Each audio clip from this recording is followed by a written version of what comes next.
Robotron 2084 for the Atari 5200. That's a lot of numbers.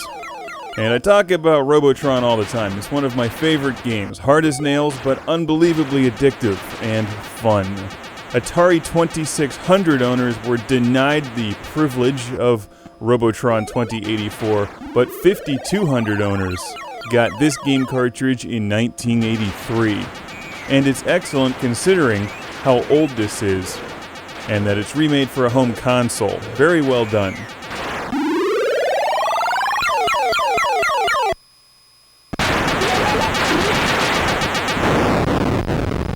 Great sound effects, too. I always forget how good the Atari 5200 sounds, compared to the 2600 at least.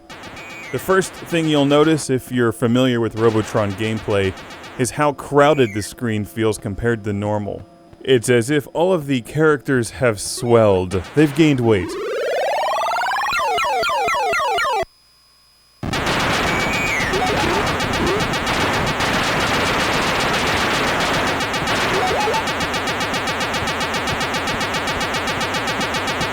Damn it, including the humans. I always get that chick confused with the fat robots.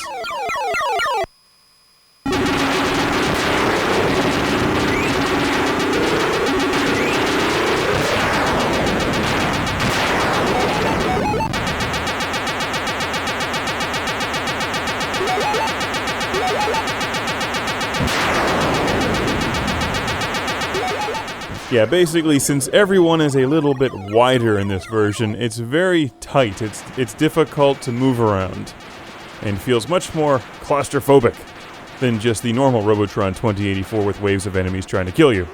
This is a versatile version of Robotron because there's numerous difficulty settings. I think there's 5 or 6 of them. I started off on the easiest difficulty and then played on the second hardest difficulty, and it makes a huge difference. To get the arcade level of difficulty, you need to set it to the highest settings. You play the game with 2 Atari 5200 controllers, which work surprisingly well. For one thing, you're not using any firing buttons, which is one of the biggest weaknesses on the 5200 controller. You use the joysticks in the same way that you would use the arcade joysticks. One moves and one fires. They may have had a device back in the day where you could somehow attach 2 controllers to one big piece of plastic or something. Assuming that you're an adult now and not 5 years old, your hands should be able to grasp the 2 controllers, and you can move them around with your thumbs. It's a little bit awkward, but you get used to it pretty quickly. And for a home console version that's this old, it works very well. I'm using controller 1 in my left hand to move the guy around. He fires automatically, so controller 2 is just aiming where I'm shooting.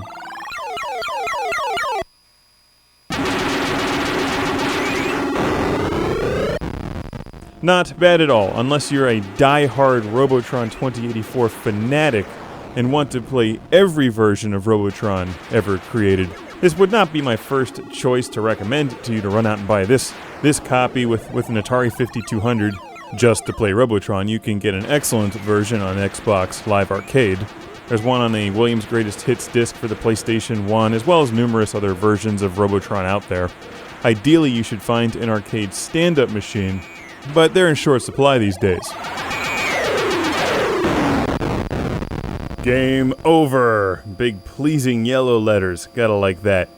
And it will save your high score for as long as you continue playing your Atari 5200 without turning it off.